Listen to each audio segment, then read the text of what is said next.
agreed to deliver the occasional address. Chancellor, graduates, this afternoon we are fortunate to welcome as our guest speaker the Chief Executive Officer of SANE Australia, Mr. Jack Heath. After graduating from the University of Melbourne with a Bachelor of Arts with honours and a Bachelor of Laws, Mr. Heath worked as a legal advocate for the Public Service Board and later in Foreign Affairs. He returned to Australia to work as Special Advisor and speechwriter in the Office of the Prime Minister in 1994-1995. And in 1996, he founded the Inspire Foundation, now known as Reach Out, to use the internet to help address the problem of youth suicide. He worked overseas for 2 more years with Inspire, and on returning to Australia became a senior advisor in the Office of the Foreign Minister in 2011 and 2012.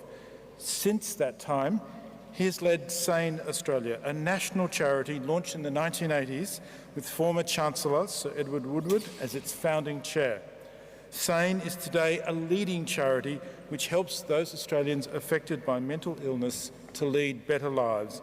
It's a great pleasure to call on its leader to address us today. Chancellor, please welcome the CEO of SANE Australia, Mr. Jack Heath.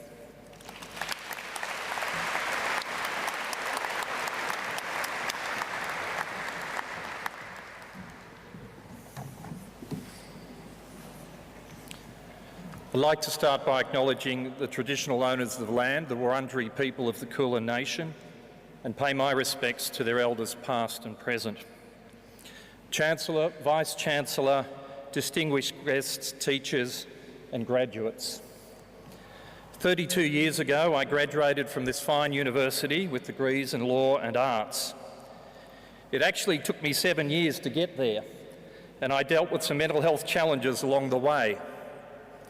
In fact, just a few months before I was to sit my final law exams, I was going to throw it all in. And it was only thanks to a very kind sub-dean of the law school that I was convinced to stick it out and complete my degree.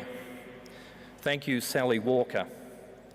So for those of you who are graduating today, who have faced similar challenges, I have a sense of what it's like, and I salute your simply being here today. Coming back to this building brings up many mixed emotions. Over the years, I think I must have sat more than 30 exams here, and the nerves certainly haven't gone away. But the main emotion I feel today is relief. No more exams. And for all of you graduating here today, I suspect the feeling might be mutual. I'm truly deeply honoured to address you today and to do so on the behalf of the many members of my family who graduated from the University of Melbourne in arts, law, medicine, commerce, science, veterinary science and agricultural science, with sincere apologies to the architects, engineers and others. My wife Catherine and I started dating at the university.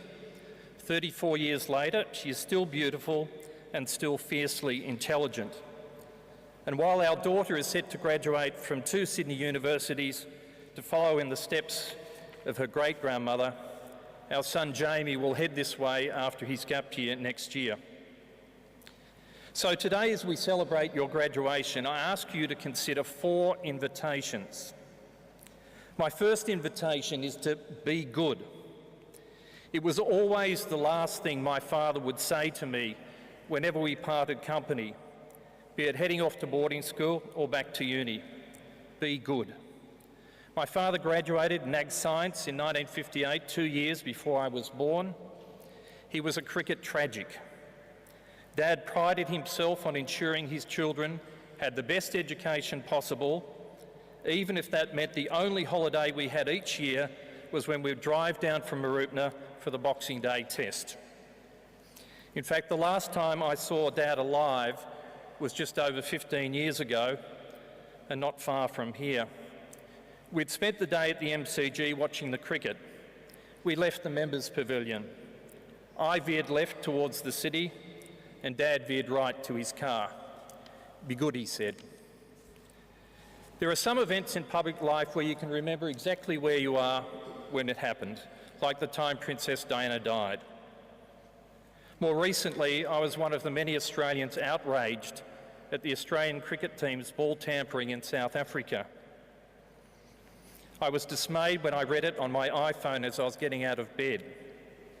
I was bewildered when I watched the first media conference Steve Smith gave. How could he possibly not realise the enormity of what had happened? As if you could just say you were sorry, that everyone would move on and you would remain as captain. He failed to appreciate that whenever we do the wrong thing, there are consequences. And so my invitation to you is to be good. Doing the right thing is always the right thing to do. And as you pursue your careers, I beseech you, if something doesn't feel right, don't do it.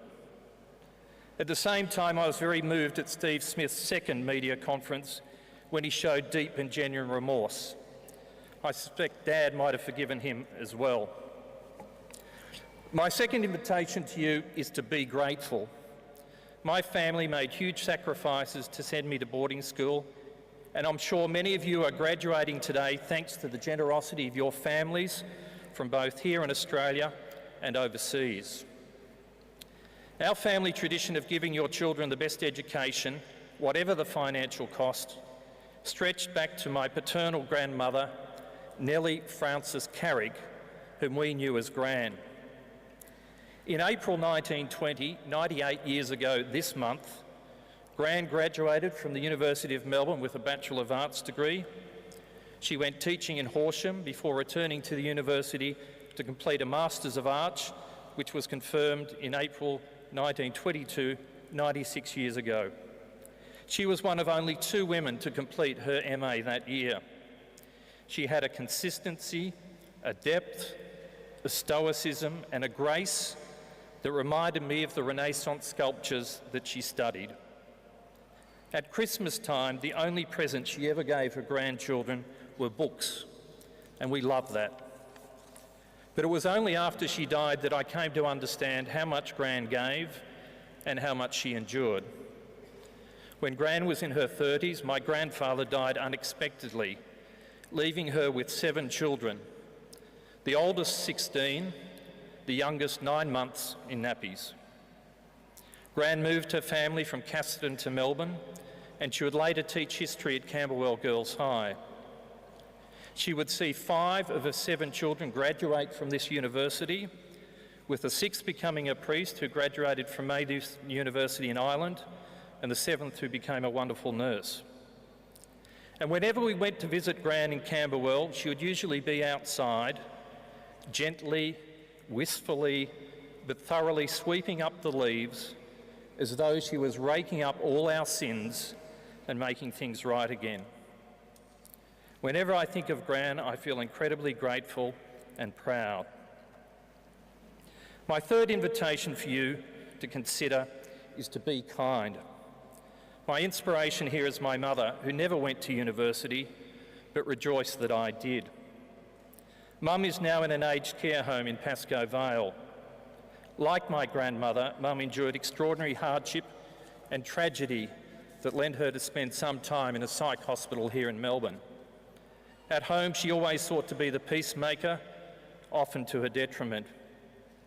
A few years ago, Mum developed dementia, and last year, when our family felt we could no longer give her round-the-clock care she needed, we put her into Edith Bendall Lodge, a great home full of kindness. Many of you here will already have a family member who has suffered with dementia.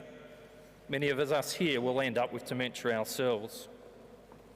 Prior to Mum coming into care, my brothers and sisters would rotate taking care of Mum, often bringing her down from Tatura to spend the weekend in Melbourne, while one brother and his family cared for her up there in Tatura.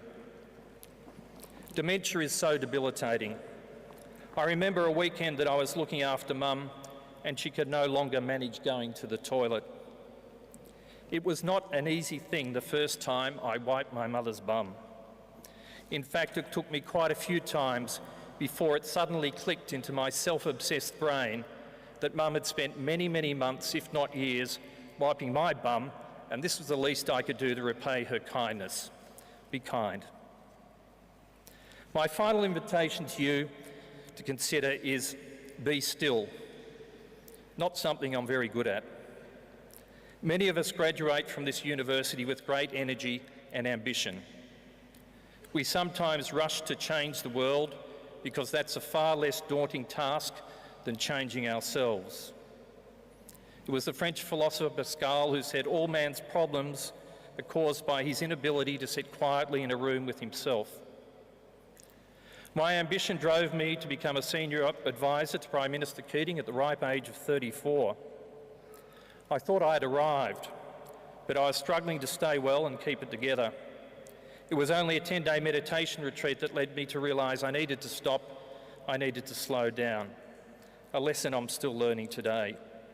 But what I do try to do every morning and night is to make time to be still, and even if I can't still my mind, I try to still my body.